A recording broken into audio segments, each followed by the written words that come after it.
मुझे गाली दो, मुझे कोई अंतर नहीं पड़ता, लेकिन किसानों को योजनाओं का लाभ दे दो बहन।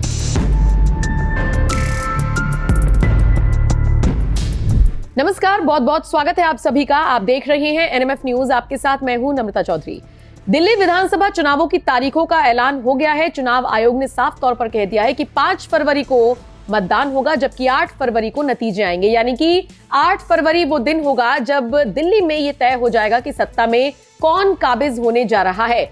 आप बात कर लीजिए आम आदमी पार्टी की या फिर भारतीय जनता पार्टी की या फिर कांग्रेस की, मुकाबला काफी दिलचस्प देखने को मिल रहा है। हालांकि आम आदमी पार्टी के नेता इसे एक तरफा जीत बताते हुए प्रचार प्रसार में लगे हुए हैं। दूसरी तरफ बीजेपी इसे टाइट फाइट मानकर चल रही है। हालांकि इन सब के बीच अब दिल्ली के किसानों को लेकर राजनीति शुरू हो गई है। जी हां, शिवराज सिंह चौहान जो कि केंद्रीय कृषि मंत्री हैं, उन्होंने दिल्ली के किसानों से मुलाकात की और उसके बाद सीएम आतिशी को चिट्ठी भी लिख डाली। और इसी के साथ मीडिया से बातचीत करते हुए उन्होंने ये भी कह दिया कि मुझे आप गाली दो, लेकिन किसानों के लिए जो योजनाएं लागू की गई हैं उनको इंप्लीमेंट भी करा दो। आतिशी को लेकर शिवराज सिंह चौहान ने क्या कहा, पहले आप वो सुन लीजिए। कि मैं तो सिंपल और सीधा साधा बोल रहा हूं, उनसे हाथ जोड़ते हुए बोल रहा हूं, क्योंकि मेरा स्वभाव नहीं है किसी को गाली देना। मैं ये बात कह रहा हूं, केवल इसका जवाब दो ना आप, और जवाब भी मत दो, ये करो बहन कि जो भारत सरकार की किसान कल्याण की योजनाएं हैं उनको आप दिल्ली के किसानों के लिए लागू करो। आप प्रस्ताव भेजो, ये पैसा ले जाओ और किसानों तक योजनाओं का लाभ पहुंचाओ। अब इसमें अगर मैं ये कहता हूं और आप मुझे कहीं दाऊद कहती हो, कहीं गाली देती हो, तो इसका कोई औचित्य नहीं है। मैं तो फिर प्रार्थना करता हूं कि मुझे गाली दो, मुझे कोई अंतर नहीं पड़ता, लेकिन किसानों को योजनाओं का लाभ दे दो बहन। तो सुना आपने कैसे दिल्ली की मुख्यमंत्री आतिशी के सामने हाथ जोड़ने को मजबूर हो रहे हैं शिवराज सिंह चौहान।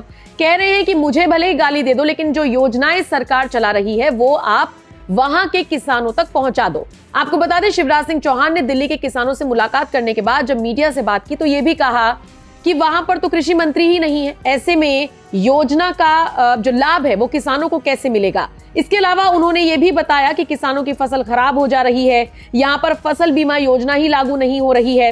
देश के अधिकांश राज्यों में प्रधानमंत्री फसल बीमा योजना लागू है, 8 करोड़ से ज्यादा आवेदन का बीमा है, लेकिन दिल्ली में ये सब कुछ नहीं हो रहा, ऐसा मुझे किसान भाइयों ने बताया। एक तरफ शिवराज सिंह चौहान इस तरीके से आम आदमी पार्टी को घेरते हुए नजर आए, तो वहीं दूसरी तरफ केजरीवाल ने भी करारा जवाब दिया और सीधे तौर पर कह दिया कि केंद्र सरकार किसानों की मांगे मान ही नहीं रही है। बता दें, आम आदमी पार्टी के संयोजक अरविंद केजरीवाल ने कह दिया 3 साल पहले किसानों की मांगे मानने के बाद अब सरकार उसे लागू नहीं कर रही है। इस कारण पंजाब में किसान कई दिनों से धरना और अनशन पर बैठे हैं। किसानों को कुछ होता है तो इसके लिए भाजपा जिम्मेदार होगी। किसानों के आंदोलन के कारण वापस लिए कृषि कानूनों को केंद्र सरकार पिछले दरवाजे से लागू करने का प्रयास कर रही है। उसकी कॉपी सभी राज्यों को विचार करने के लिए भेजी गई है।